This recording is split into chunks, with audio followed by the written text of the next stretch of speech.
नमस्कार, मी वर्षा नलवडे देशमुख. महाराष्ट्राचे महानिर्णय या विशेष कार्यक्रमात तुमचं मनपूर्वक स्वागत करते. सुरुवातीला पाहूयात एक महत्त्वाची बातमी. राज्य शासनाच्या महत्त्वाकांक्षी पुण्यश्लोक अहिल्यादेवी होळकर शेतकरी कर्जमाफी योजना 2026 अंतर्गत पात्र शेतकऱ्यांच्या खात्यात पहिला हप्ता जमा झालाय. जवळपास 5,029 कोटी रुपयांचा पहिला हप्ता 6,22,207 शेतकऱ्यांच्या खात्यात जमा झालाय. कोणत्या विभागात किती शेतकऱ्यांना योजनेचा लाभ मिळालाय बघूया. अमरावती विभागात 1,58,146 शेतकऱ्यांच्या कर्ज खात्यात 1,372 कोटी 17 लाख रुपयांचा लाभ मिळालाय. नाशिक विभागामध्ये 1,40,079 शेतकऱ्यांना 1,209 कोटी 39 लाख रुपयांचा लाभ मिळालाय. छत्रपती संभाजीनगर विभागात 1,30,934 शेतकऱ्यांना 932 कोटी 61 लाख रुपयांचा लाभ मिळालाय. पुणे विभागात 1,04,069 शेतकऱ्यांना 860 कोटी 97 लाख रुपयांचा लाभ मिळालाय. नागपूर विभागात 70,290 शेतकऱ्यांना 544 कोटी 71 लाख रुपयांचा लाभ मिळालाय.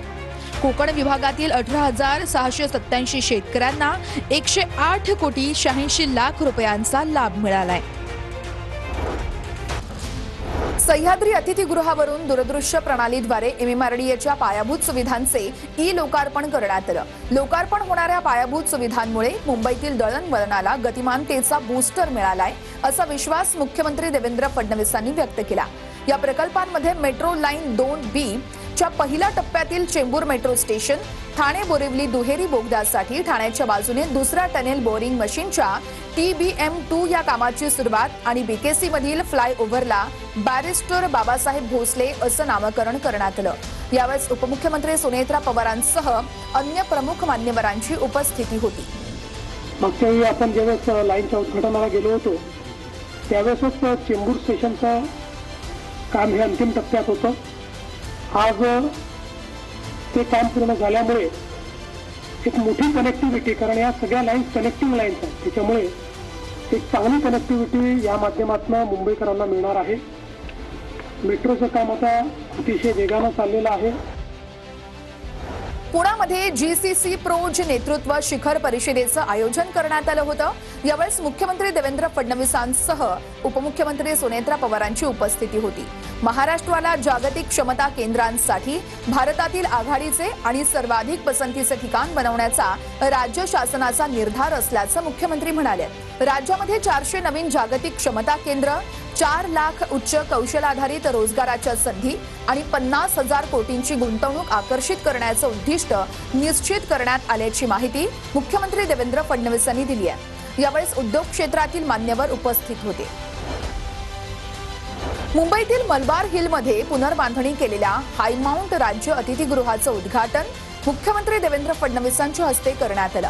राज्यातील अतिमहत्त्वाच्या व्यक्ती, परदेशी शिष्टमंडळ तसेच विविध क्षेत्रांमधील मान्यवरांच्या निवासासाठी सुसज्ज अशा या अतिथीगृहामुळे राज्याच्या आदरातिथ्य व्यवस्थेला अधिक बळ मिळणार आहे.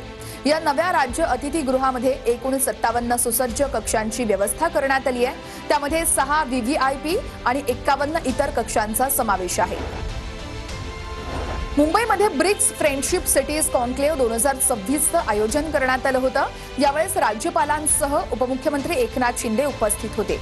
या कॉन्क्लेव्हची सुरुवात मुंबईमध्ये झाली ही अभिमानाची गोष्ट असल्याचं शिंदे म्हणाले. शहरं म्हणजे केवळ विटा आणि काँक्रीटच्या इमारती नाहीत, तर देशाच्या आर्थिक प्रगतीची ग्रोथ इंजिन आहेत. त्यामुळे शहरीकरणाकडे समस्या म्हणून नव्हे तर मोठी संधी म्हणून पाहिलं पाहिजे, असं मत शिंदेंनी व्यक्त केलं. यावेळी प्रमुख मान्यवर उपस्थित होते. मुंबईमध्ये 3 दिवसीय राज्यस्तरीय सांस्कृतिक आणि पारंपरिक उत्सव वनरंग 2026चा सोहळा पार पडला. या भव्य उपक्रमाचं उद्घाटन उपमुख्यमंत्री सुनेत्रा पवारांच्या हस्ते करण्यात आलं. या सोहळ्याला मंत्री नरहरी झिरवाळ उपस्थित होते. वनरंग या महोत्सवाच्या केंद्रस्थानी भिल्ल, कोकणा, ठाकर आणि गोंड या 4 प्रमुख जमातींची जीवनशैली आणि वारसा मांडण्यात आला. राज्य शासन शिक्षण, आरोग्यासह मूलभूत सुविधांच्या विकासासाठी कटिबद्ध आहे. शासकीय योजनांचा लाभ सर्वसामान्य नागरिकांपर्यंत पोहोचवण्यासाठी सर्वांनी एकत्रितपणे काम करावं, असं आवाहन उपमुख्यमंत्री सुनेत्रा पवार यांनी केलंय. महाराष्ट्राचे महानिर्णय या विशेष कार्यक्रमात आता वेळ झाली इथेच थांबण्याची. नमस्कार.